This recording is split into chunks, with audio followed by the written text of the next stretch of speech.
Hi എല്ലാവർക്കും നമസ്കാരം. ഇന്നത്തെ വീഡിയോയിൽ കർണാടക സ്റ്റൈലിൽ നമുക്ക് ഹോട്ടലിലൊക്കെ കിട്ടുന്ന അതേ ടേസ്റ്റിൽ ജീര റൈസും അതിന് കോമ്പിനേഷനായിട്ട് ഒരു ദാൽ ഫ്രൈഡ് റെസിപ്പിയുമാണ് ഞാൻ നിങ്ങളെ കാണിക്കുന്നത്. പെട്ടെന്ന് തന്നെ നമുക്ക് ചെയ്തെടുക്കാൻ പറ്റും. ഇപ്പം ഇറച്ചി, മീൻ അതൊന്നും നമുക്ക് വേണ്ട. എവിടെയെങ്കിലും ഒരു യാത്രയൊക്കെ കഴിഞ്ഞിട്ട് വന്നു കഴിയുമ്പോൾ സ്പെഷ്യലായിട്ട് അത് നല്ല ടേസ്റ്റി ആയിട്ട് നമുക്കൊരു പെട്ടെന്ന് ചെയ്തെടുക്കാൻ പറ്റുന്ന ഒരു റെസിപ്പിയാണ് കേട്ടോ. അപ്പോൾ ഇഷ്ടപ്പെട്ടാൽ ലൈക്ക് ചെയ്യാനും ഷെയർ ചെയ്യാനും മറക്കരുത്. ആദ്യം തന്നെ ഇതുപോലെ ഒരു ബൗൾ എടുത്ത് ആ ബൗളിലേക്ക് ഞാൻ 2 കപ്പ് സോനാ മസൂരി അരിയാണ് എടുത്തിരിക്കുന്നത്. സോനാ മസൂരി അരിക്ക് പകരം നിങ്ങൾക്ക് ബാസ്മതി അരിയോ അല്ലെങ്കിൽ നമ്മൾ ഗീ റൈസൊക്കെ വെക്കുന്ന ചെറിയ ജീര റൈസില്ലേ അതെടുത്താലും മതി കേട്ടോ. ഞാനിപ്പം സാധാരണ നമ്മൾ ചോറൊക്കെ വെക്കുന്ന സോനാ മസൂരി അരി ഉണ്ടല്ലോ, അതുകൊണ്ടാണിപ്പോൾ ചെയ്യുന്നത്. അപ്പോൾ 2 കപ്പ് അരി ഇവിടെ എടുത്തിട്ടുണ്ട്. ഈ അരി നന്നായിട്ട് ഒരു 3-4 പ്രാവശ്യം കഴുകി കൊണ്ടുവന്നിട്ട് കുറച്ച് വെള്ളം ഒഴിച്ച് നമ്മളിതൊന്ന് 5 മിനിറ്റ് കുതിരാനായിട്ട് ഒരു സ്ഥലത്തിലേക്ക് മാറ്റി വെക്കാം. ആ നേരം കൊണ്ട് നമുക്ക് അടിപൊളിയായിട്ടുള്ളൊരു ദാൽ ഫ്രൈ റെഡിയാക്കി എടുക്കാം.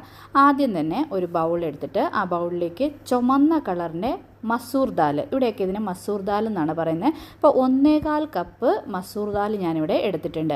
ഈ ദാൽ നമുക്ക് നന്നായിട്ടൊന്ന് കഴുകി ഇതിലേക്കും കുറച്ച് വെള്ളം ഒഴിച്ച് ഒരു 5 മിനിറ്റ് ഇത് കുതിരാനായിട്ട് മാറ്റി വെക്കാം. ആ സമയം കൊണ്ട് ദാൽ ഫ്രൈക്ക് വേണ്ടിയ സാധനങ്ങളൊക്കെ നമുക്കൊന്ന് റെഡിയാക്കി എടുക്കാം. ഒരു 2 തക്കാളി എടുത്തിട്ടുണ്ട്. ഒരു വലിയ തക്കാളിയും ഒരു ചെറിയ തക്കാളിയും, പിന്നെ ഒരു മീഡിയം സൈസിലെ സവാള, പിന്നെ പച്ചമുളക് നമുക്ക് എരിവിനനുസരിച്ച്, ഒരു 5-6 അല്ലി വെളുത്തുള്ളിയും ഒരു ചെറിയ കഷ്ണം ഇഞ്ചിയും എടുത്തിട്ടുണ്ട്. ആദ്യം തന്നെ ഒരു കല്ലെടുത്തിട്ട് ഇതുപോലെ നമ്മൾ ഇഞ്ചിയും വെളുത്തുള്ളിയും ഒന്ന് നന്നായിട്ടൊന്ന് ചതച്ചെടുത്ത് മാറ്റി വെക്കാം. പേസ്റ്റ് അല്ല കേട്ടോ, ഇതുപോലെ ചതച്ചെടുത്താലാണ് നല്ലൊരു ടേസ്റ്റ് കിട്ടുക. എന്നിട്ട് ഈ ദാൽ ഫ്രൈ നമ്മളൊരു കുക്കറിൻ്റെ അകത്താണ് റെഡിയാക്കുന്നത്. അപ്പോൾ ഒരു കുക്കർ ചൂടാകാൻ വെച്ച് ചൂടായി കഴിയുമ്പോൾ 2 സ്പൂണ് നെയ്യാണ് ഒഴിച്ച് കൊടുക്കുന്നത്. നെയ്യ് തന്നെ വേണമെന്നൊന്നുമില്ല, എണ്ണ ഒഴിച്ച് കൊടുത്താലും മതി കേട്ടോ. നെയ്യാണെങ്കിൽ നല്ലൊരു ടേസ്റ്റ് ആയിരിക്കും. നെയ്യൊക്കെ ചൂടായി കഴിയുമ്പം കടുക്, പിന്നെ കുറച്ച് ഒരു 1/4 സ്പൂണോളം ജീരകം, ചെറിയ ജീരകം ഇതിലേക്ക് നമ്മൾ ചേർത്ത് കൊടുത്തു. ഇനി നമ്മളിതിലേക്ക് ചേർക്കുന്നത് ഒരു ഏലക്ക, 1 മതി, പിന്നെ ഒരു ബേ ലീഫ്, ബിരിയാണിക്കൊക്കെ ഇടുന്ന ഇലയുണ്ടല്ലോ അത്, പിന്നെ നമ്മൾ ചതച്ച് വെച്ചിരിക്കുന്ന ജിഞ്ചറും ഗാർലിക്കും ഇതിലേക്ക് ഇട്ട് കൊടുത്തിട്ട് നന്നായിട്ട് ഇതൊന്ന് ഫ്രൈ ചെയ്യണം. അപ്പോൾ ആ ജിഞ്ചർ ഗാർലിക്കിൻ്റെ ആ പച്ച ചുവയെല്ലാം മാറുന്നവരെ നന്നായിട്ട് ഇതൊന്ന് ഫ്രൈ ആകണം. എന്നാലാണ് ആ പച്ച ചുവ വരാതിരിക്കുള്ളൂ നമ്മുടെ ദാൽ ഫ്രൈക്ക്.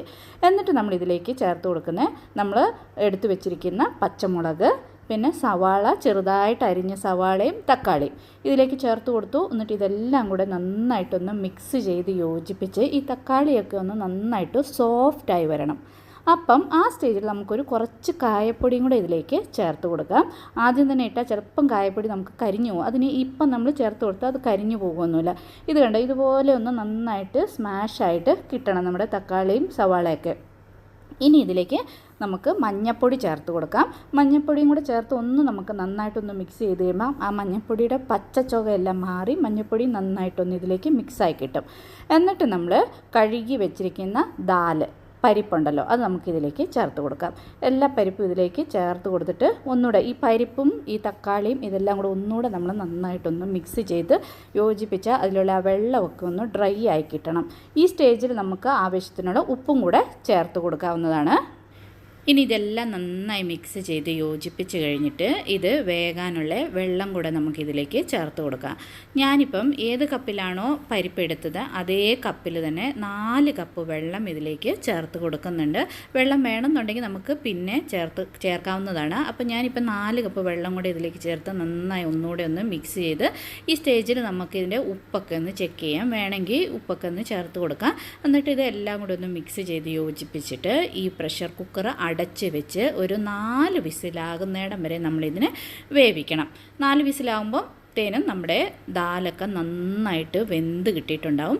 ഇപ്പോൾ കണ്ടോ, ഇത് ഞാൻ 4 വിസിൽ കഴിഞ്ഞപ്പോൾ നന്നായിട്ട് വെന്തിട്ടുണ്ട്. ഇനി കുറച്ച് നല്ലപോലെ മല്ലിയില ചെറുതായി അരിഞ്ഞ് ഇതിലേക്ക് ചേർത്ത് കൊടുത്തിട്ട് നന്നായിട്ടൊന്ന് മിക്സ് ചെയ്താൽ മതി. നമ്മുടെ അടിപൊളിയായിട്ടുള്ള ദാൽ ഫ്രൈ ഇവിടെ റെഡി ആയിട്ടുണ്ട്. വേണമെന്നുണ്ടെങ്കിൽ ഇപ്പം നമുക്ക് ഒരു കുറച്ച് ചൂടുവെള്ളം ഇതിലേക്ക് ചേർത്ത് കൊടുക്കാം. ഞാനിപ്പം ഈ ഒരു കൺസിസ്റ്റൻസിയിലാണ് എടുക്കുന്നത്.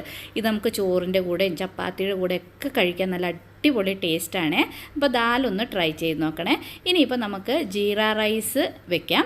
നമ്മൾ അരിയൊക്കെ കഴുകി വെള്ളത്തിൽ കുതിരാനിട്ട് വെച്ചിട്ടുണ്ടല്ലോ. ഇനി ഒരു പാത്രത്തിൽ 2 സ്പൂണ് നെയ്യാണ് ഞാൻ ചേർത്ത് കൊടുക്കുന്നത്. നെയ്ക്ക് പകരം എണ്ണ ചേർത്താലും മതി. നെയ്യ് ചേർത്താൽ കുറച്ചുകൂടി ഒരു ടേസ്റ്റും സ്മെല്ലും ഒക്കെ നല്ല ഉണ്ടായിരിക്കും. അപ്പോൾ ഇത് കുക്കറിൽ വേണമെങ്കിൽ നമുക്ക് ചെയ്യാം കേട്ടോ. ഞാനിപ്പോൾ ഒരു പാത്രത്തിൽ ചെയ്യുന്നതേ ഉള്ളൂ. കുക്കറിലാണെങ്കിലും നമുക്ക് ഓക്കെയാണ്. ഇപ്പം നെയ്യൊക്കെ നന്നായിട്ട് ചൂടായി കഴിയുമ്പം ഒരു വലിയ സ്പൂണ് നിറച്ച് നമ്മൾ ജീരകം ഇതിലേക്ക് ചേർത്ത് കൊടുക്കണം. ജീര റൈസ് ആണല്ലോ. ഇനി ഒരു 4 ഏലക്ക കൂടെ ഇതിലേക്ക് ചേർത്ത് കൊടുക്കുന്നുണ്ട്. പിന്നെ ഒരു ചെറിയ പീസ് പട്ട, ഇനി ഒരു 3-4 ഗ്രാമ്പു ഇതിലേക്ക് നമുക്ക് ചേർത്ത് കൊടുക്കാം. ഒരു ബേ ലീഫ് അല്ലെങ്കിൽ 2 1-2 മതി, അധികം വേണ്ട. എന്നിട്ട് ഇതെല്ലാം കൂടെ നന്നായിട്ടൊന്ന് മിക്സ് ചെയ്ത് ആ നെയ്ക്കകത്ത് ജീരകമൊക്കെ ഫ്രൈ ആകുമ്പോൾ നല്ലൊരു ഫ്ലേവർ വരും കേട്ടോ. ഇതുപോലെ കരിയാതെ നോക്കണം, സ്ലോ ഫ്ലെയിമിൽ വെച്ചിട്ട് വേണം.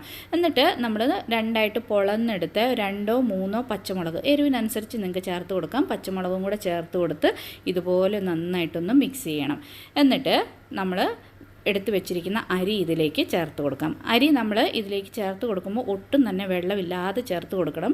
ഇല്ലെങ്കിൽ നമ്മുടെ ആ വെള്ളത്തിൻ്റെ കൺസിസ്റ്റൻസി അങ്ങ് മാറിപ്പോവും. അപ്പം വെള്ളം ഒട്ടും ഇല്ലാതെ തന്നെ അരിയെല്ലാം ഇതിലേക്ക് ചേർത്ത് കൊടുത്തിട്ട് ഇതൊന്നുകൂടെ ഒന്ന് ആ നെയ്ക്കകത്തൊക്കെ ഈ ജീരകമൊക്കെ ഉണ്ടല്ലോ അതിലേക്ക് നമ്മൾ ഈ അരി ഒന്ന് നന്നായിട്ടൊന്ന് ഫ്രൈ ഒരു 2 മിനിറ്റ് ഇങ്ങനെ ഒന്ന് മിക്സ് ചെയ്താൽ മതി. അപ്പോൾ അരിയിൽ ആ വെള്ളമൊക്കെ ഒന്ന് ഡ്രൈ ആയി കിട്ടും. എന്നിട്ട് നമ്മൾ 1 കപ്പ് അരിക്ക് 2 കപ്പ് വെള്ളം എന്ന പാകത്തിലാണ് വെള്ളം ഇതിലേക്ക് ചേർത്ത് കൊടുക്കുന്നത്. ഞാനിപ്പോൾ 2 കപ്പ് അരി എടുത്തായിരുന്നു. അപ്പോൾ 4 കപ്പ് വെള്ളം ഇതിലേക്ക് ചേർത്തിട്ടുണ്ട്. ചേർത്ത് കൊടുത്തിട്ട് നന്നായിട്ടൊന്ന് മിക്സ് ചെയ്തിട്ട് ആവശ്യത്തിനുള്ള ഉപ്പും കൂടെ നമ്മളിപ്പം ഇതിലേക്ക് ചേർത്ത് കൊടുക്കണം. ഉപ്പ് ചേർത്തിട്ട് ഉപ്പൊക്കെ ഒന്ന് നോക്കി ഉപ്പൊക്കെ പാകം. അപ്പോൾ നമ്മൾ ഈ വെള്ളത്തിലേക്ക് ഉപ്പിട്ട് കൊടുത്ത് കഴിയുമ്പോൾ ഉപ്പ് ഒരിച്ചിരി മുന്നോട്ട് കൂടി നിന്നാലാണ് ചോറ് വെന്ത് കഴിയുമ്പോൾ ആ കറക്റ്റ് ടേസ്റ്റിൽ നമുക്ക് ഉപ്പ് കിട്ടുക. ഉപ്പൊക്കെ നോക്കി എല്ലാം കറക്റ്റായി കഴിയുമ്പോൾ ഇത് കവർ ചെയ്ത് നമുക്ക് വേകാനായിട്ട് വെക്കാം. ഒരു 5 മിനിറ്റ് കഴിയുമ്പം ഈ ഒരു സ്റ്റേജിൽ വന്നു കഴിയുമ്പോൾ അടപ്പൊന്ന് തുറന്ന് ഒന്ന് മിക്സ് ചെയ്ത് കൊടുക്കാം. മിക്സ് ചെയ്ത് കൊടുത്തിട്ട് പിന്നെ കവർ ചെയ്ത് വെച്ച് ഒരു 10 മിനിറ്റ്. അപ്പോഴത്തേന് നമ്മുടെ ചോറൊക്കെ നന്നായിട്ട് ഇവിടെ വെന്ത് കിട്ടും. മൊത്തത്തിൽ 10 മിനിറ്റ് മതി. എന്നിട്ട് ആ ലിഡ് ഒന്ന് തുറന്ന് നല്ലപോലെ ഇച്ചിരി മല്ലിയിലയൊക്കെ മേലെ ഇതുപോലെ ഇട്ട് കൊടുത്തിട്ട് ഒന്നുകൂടെ ഒന്ന് മിക്സ് ചെയ്താൽ നമ്മുടെ അടിപൊളിയായിട്ടുള്ള ജീര റൈസ് ഇവിടെ റെഡി ആയിട്ടുണ്ട്. ഇതിൻ്റെ ആ സ്മെല്ലും നല്ലൊരു ടേസ്റ്റും ഒക്കെയാണ്. അപ്പം പെട്ടെന്നൊരു വിരുന്നുകാരൊക്കെ വരുവാണെങ്കിൽ നമുക്ക് ഒരു നോൺ വെജ് ഒന്നും വേണ്ട, ലൈറ്റായിട്ടൊരു ഫുഡ് റെഡിയാക്കണം എന്നുണ്ടെങ്കിൽ ഇതുപോലെ നല്ല അടിപൊളി ടേസ്റ്റിലുള്ള ജീര റൈസും ദാൽ ഫ്രൈയും ഒന്ന് ട്രൈ ചെയ്ത് നോക്കണേ. വേറെ ഒന്നും വേണ്ട, ഇത് മാത്രം മതി. കുട്ടികൾ പോലും വളരെ ഇഷ്ടത്തോടെ കഴിക്കുന്ന ഒരു അടിപൊളി ഡിഷാണിത്. ദാൽ ഫ്രൈയും ജീര റൈസും. അപ്പം നമുക്കിത് ചൂടോടുകൂടി സെർവ് ചെയ്യാം. വേണമെങ്കിൽ പപ്പടം വറുത്തതോ ഒരു ചെറിയ സാലഡോ ഒക്കെ ഉണ്ടെങ്കിൽ അടിപൊളിയായിരിക്കും. അപ്പം ഇന്നത്തെ വീഡിയോയിൽ ഇത്രയേ ഉള്ളൂ. വീഡിയോ കണ്ടുകൊണ്ടിരിക്കുമ്പോൾ ഇഷ്ടപ്പെട്ടാൽ ലൈക്ക് ചെയ്യാനും ഷെയർ ചെയ്യാനും മറക്കരുത്.